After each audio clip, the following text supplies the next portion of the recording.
Hi, everyone, and thank you for joining me. This is Atia Goldsmith with Stop Corporate Shenanigan, and you are joining us for the C-Suite Styling Edition. So this workshop is based off of envisioning the career of your dreams. And so you cannot do that without looking the part. So I have a special guest today, and her name is Reagan Campbell, and she is the owner of C-Suite Styling. So I'm not going to butcher up her accomplishments or anything like that. I'm going to welcome her and allow her to tell you a little bit about herself. Welcome, Reagan Campbell. Hey, my name is Reagan Campbell. A little bit about me. I am originally from Washington, D.C. I moved to Philly, I would say early 2018, not too long after I graduated college. I did major in marketing, but I did know before I graduated that I was not going to go into a marketing department or a marketing firm because I do not like limitations on my creativity, and office politics is not easy for me. So when I moved to Philly in 2018, at that time I had a work from home customer service position with Amazon, which was absolutely great. But as I feel like millennials, we kind of get into that mindset where after college, we feel like we have to prove ourselves. So our next step is to, get into something more prestigious, something that's Instagram post worthy. So I left that, really, this is the thing. I left that comfortable job and I got into the mortgage industry. And if you know anything about the mortgage industry, it is 30%, in my opinion, paperwork, 70% office politics. So I did not last long. I actually walked out of that job. And for the next 3 months, I was actually jobless. And within that time frame is when C-Suite Styling really just hit me to hit the ground running. So you said your background is in marketing. Did you ever get a corporate job or just a job in general in your actual field of study? Yeah, so when I was in school, I actually had a paid internship within marketing. It was a business to business marketing, meaning that, everything we were making was to be seen by another business and not so much by a consumer or a customer. Okay. And it was fun, but again, limitations on creativity. So let us know, how did you go from marketing to actually styling, and then why styling for the corporate space? Yes. So what I always tell my customers is how you put yourself together is a form of self-branding and self-marketing. Okay. So how you put yourself together is how you want people to perceive you and how you want people to treat you, and ultimately what they expect from you. So that transition really wasn't hard for me because I've always been that person to overdress to events, even to work. So again, that crossover was really easy. But in that 3-month time frame when I was jobless, I really sat and thought about it. And I asked myself, why is it such an easy transition? It's because it's basically the same thing. I decided to do corporate styling in particular because when I was younger, I would say about elementary school, we would have that exercise where you had to draw what you wanted to be when you grew up. And my title always changed, but I always drew myself in a suit, pantsuit, skirt suit. I was always in a suit of some kind because I grew up watching my mom always wearing suits. She was in the accounting field, so she was business formal every day. And I associated suits with women who were in charge, who knew what they wanted in life, knew where they wanted to go, and they had control. So even to this day, I associate corporate styling or women in suit or business professional attire with those 3 things. So what need are you fulfilling with your business? Top 2 needs that I always make sure I'm fulfilling. One is expanding the idea of what business styling is. People feel like it's just grays and blues and blacks. Mm-hmm. And you can, of course, dress those colors up. And of course, those will always be staple business colors, but you can expand beyond that.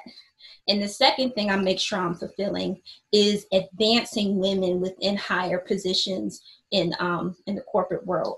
Because again, if you can dress it, you can do it. You know, you might be in this position here, but I promise you, again, if you market yourself as someone who's in a different position that you're looking for, more people will notice you, and more than likely you will move up within that ladder.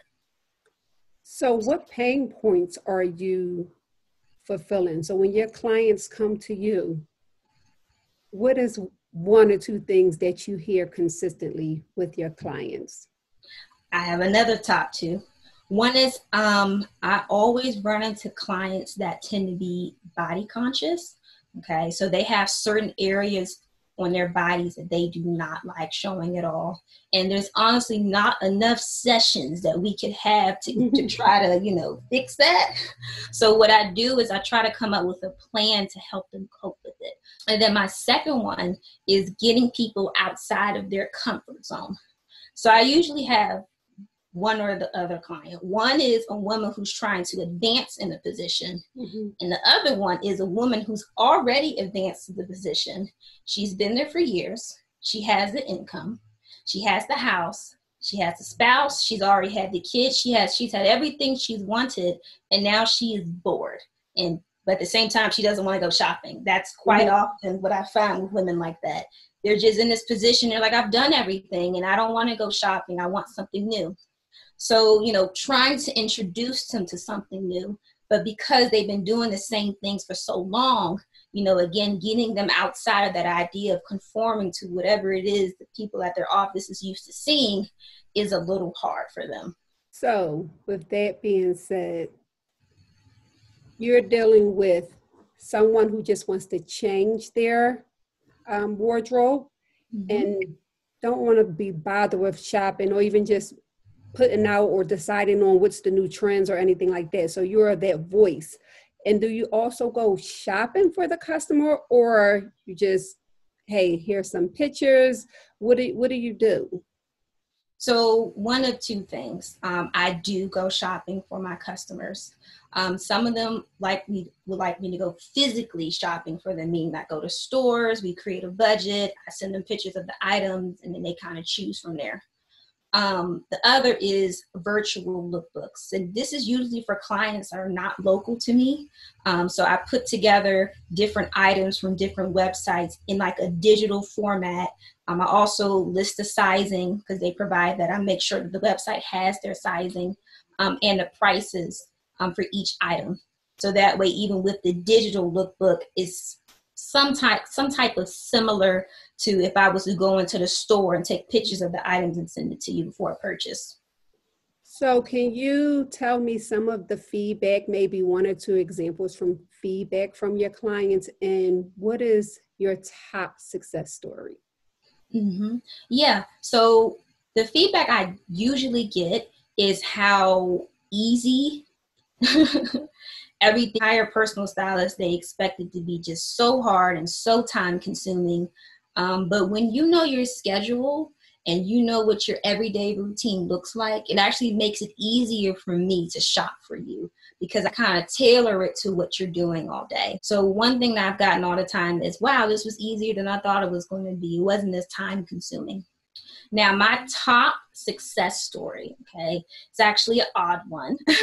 I do interview styling. I haven't done too many, but this one has always stood out to me. And interview styling is just me putting, you know, a look together for someone who's going on an interview. It was a young woman. She was interviewing for a job within the tech industry. And usually, you know, when you're going on these interviews, they tell you in the email if it's going to be business formal or business casual attire. This specific company did not specify to her exactly what they were looking for. So we played it a little safe and we did a grayscale type of outfit. We did gray fitted slacks with a black grid pattern on it. We did a collared, you know, button-up shirt a little bit past the elbow. And what I did was I undid one of her buttons, and we did a pearl necklace with it with matching earrings. And she had a black matte computer bag.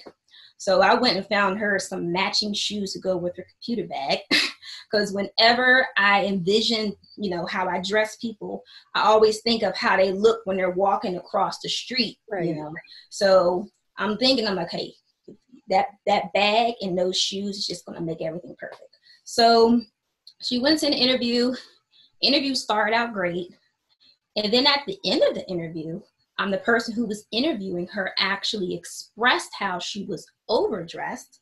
In my opinion, when it comes to interviews, you should always be overdressed, never underdressed. But they expressed how uncomfortable she made them feel. And then they told her that, if she wants the position, she can have it, just to not dress flashy as she was that day. So when she called me crying. And of course, I'm like, oh my goodness, I'm so sorry. I messed this up for you. I didn't mean to do that. Oh my goodness, how can we make this right? And when she kind of got herself together, she said, it's not you. I'm not crying because of how you put me together.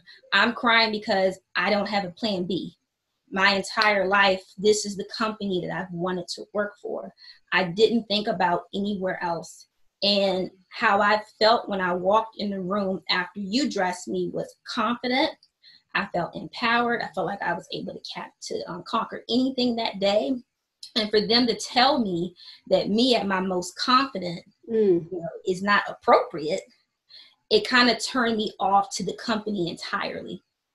So another way to look at it, I said, oh, wow, I didn't even see it that way. Right. And then 2 weeks later, she wore the same outfit to an interview with Dell, and she got that same position with Dell. So exactly. So not only, does, putting yourself together show people how you want to be treated, I feel like it also shows you how people are going to treat you. Does that make sense? Yes. That makes sense? Yeah.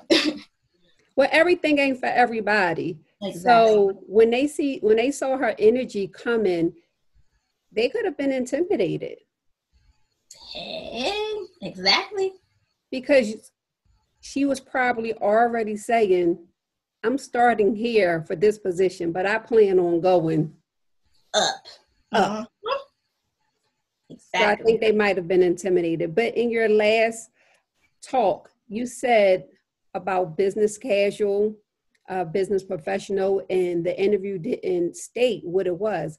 But I think that's where the confusion comes from for a lot of people who are going on interviews. So whether it's for the interview or even for just the everyday dress code, what is the difference? Because you go in some of these workplaces and you see something in the handbook, and then you go in some of these workplaces and you're like, leggings with a Mickey Mouse t-shirt. So where does that fall under? Exactly. And it's not just down Friday. So where does that attire fall under?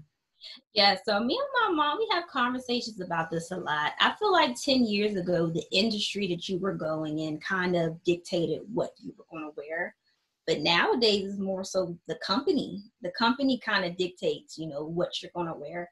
So when we say business professional or business formal, we're talking about, blazers and slacks or blazers and a matching skirt, When we're saying business casual, and I see a lot more companies leaning towards this business casual nowadays, that could be blazers and a pair of jeans, a dress top and a pair of jeans, a little bit more comfortable.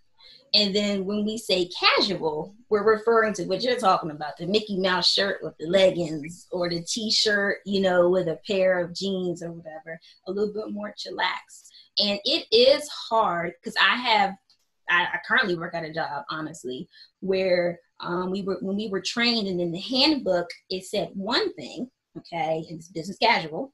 But, when I got into the job, it is more so on the casual side. So again, my mentality is, you should be always overdressed just in case, it's the opposite where, okay, it says business casual, but then I get in here and it's business formal. Almost everyone is in business formal instead. So since a lot of people are currently working from home, and in my opinion, more people are going to be working from home, although we were already on that trend of more remote work. I think Right. the current circumstances proves that you can get stuff done.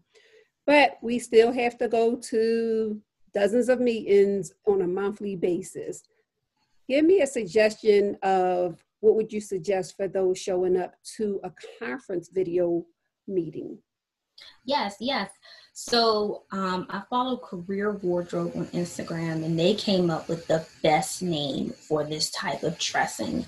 They called it the work from home mullet. And I just loved it.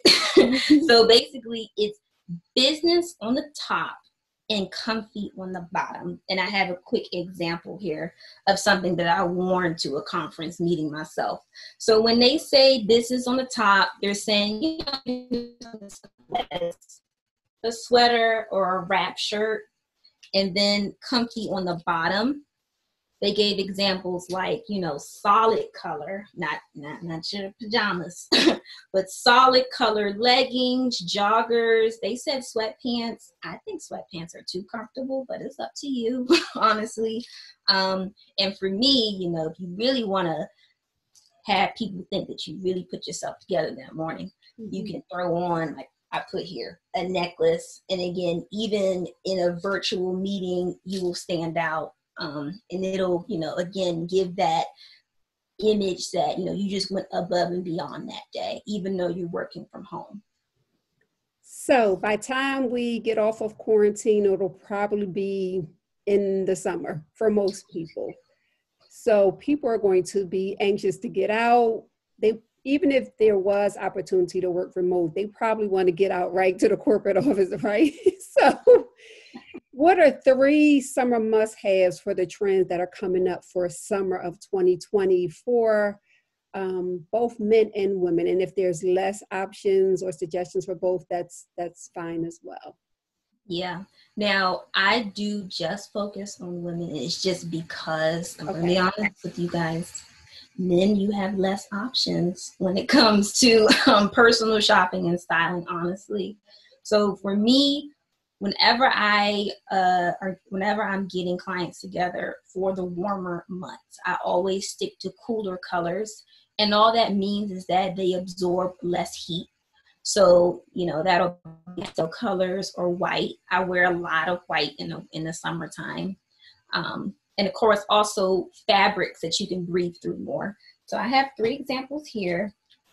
Now, my closet is eccentric, so finding something that someone else should have in their closet was a little hard, because I have a lot of stuff that you don't need.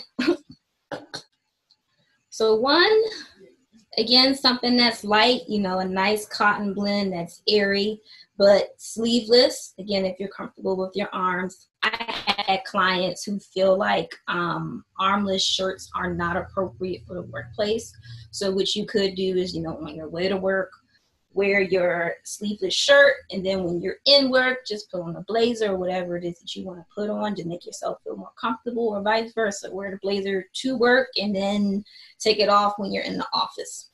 So this is number 1 for me. Number 2 is kind of like what I have on here, oversized button-up. I like them because, again, they give a lot of space. And when I'm on the platform, on the Market Frankfurt line, and right, I'm loving it, especially after a busy day. So again, you know, oversized button up. I think this is a polyester blend. And again, you know, very light to the touch. And then my last one is I love wrap dresses. I don't know why. I think that extra like detail on the front just adds something extra to a simple dress. They usually come with some type of tie you can put around your waist to give you that little silhouette. If you feel like the neckline is too low, because I have come to that decision a couple of times, you can always put on a little camisole underneath and they'll look just fine. Those are my top 3 looks. Now, what I like about that is you can maybe dress some of them up more with the accessories that you wear. Yep. With the first one with the sleeveless, that would look nice with a really, maybe needling pencil skirt. And you can maybe have flats or heels. So in order to step it up a notch, they can maybe switch from flats to heel, maybe in front of the boardroom, and then they can go back to a flat. So it's versatile. Or that blouse, any of them can go in a black pair of jeans for dress down Friday and still be comfortable and still look professional. Exactly. Yeah. So besides your favorite color, white, what other colors do maybe your clients gravitate towards, or what are the trend colors for this summer that you've seen maybe for new fashion items that have come out this spring? Yes. So I've actually seen a lot of red. That's not a color. Again, my clients, my job is to get them out Right. of the colors that they're kind of used to wearing. So when I'm trying to introduce them to more colors, I try not to go where my brain usually goes, which is the wild side. I try to do like a deeper, cooler color. So I'll do like a deep blue, not a navy blue, but like more of like a royal blue, a deep green, so like a deep emerald green. And then if I notice that they're real receptive to that, then we might start going up the color grid some to maybe some yellows, Um, okay, so with that being said, thank you for your suggestions.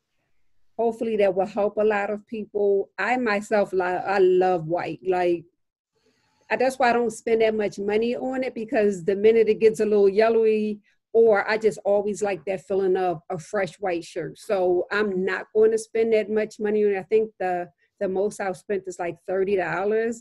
And that was from Boscov's, and they had to sell the shirt was like 50. But I probably have like 20 white shirts. I also like white pants. So, but that shows every dimple. So what is your suggestions on white pants? Yes, yes, yes. I actually have had clients who, because of the dimples in their legs, they refuse to wear certain items. Now, when it comes to pants, okay, the fabric, how thin it is, makes a difference. Thin, and if it's thin if you put your finger on the inside and you can see the color of your finger, it's thin. More than likely it's going to show every nook and cranny that's on your legs. Once again, I love white, but there's always that issue. So I always like to wear like a duster or something, so maybe you don't see everything. But thank you for the suggestions. But because you are a stylist yourself, you have to have someone that you admire. So who is your style icon, or at least one of them? Yes, yes. Now I am a little strange. It's not a specific person I tend to look to. I look to time periods, oddly. So for me, the time period that I always seem to come back to is late 50s, early 60s. Why? I like that time frame where it was almost, I call it conservative silhouette, where you had, fitted dresses or skirts and everything, but it wasn't so much skin. So again, it was like a conservative silhouette that was going on. I am one of those people. I like gloves that matches the outfit. I like gloves that matches dresses. So again, during that time frame, it was very, popular. And then I also I call them tea party hats. They're called fascinators. And all they are is those little pillbox hats you used to wear. Jackie Kennedy is a great example. Some of them might have the fishnet in the front with the feather. I absolutely love those. When I have clients that really allow me to kind of dive into my creativity, I tend to lean more towards that time frame. However, some people love it. Some people feel like they're going to church. And, just kind of feeling out, who is, more so open to that type of styling and who's not. Too funny, too funny.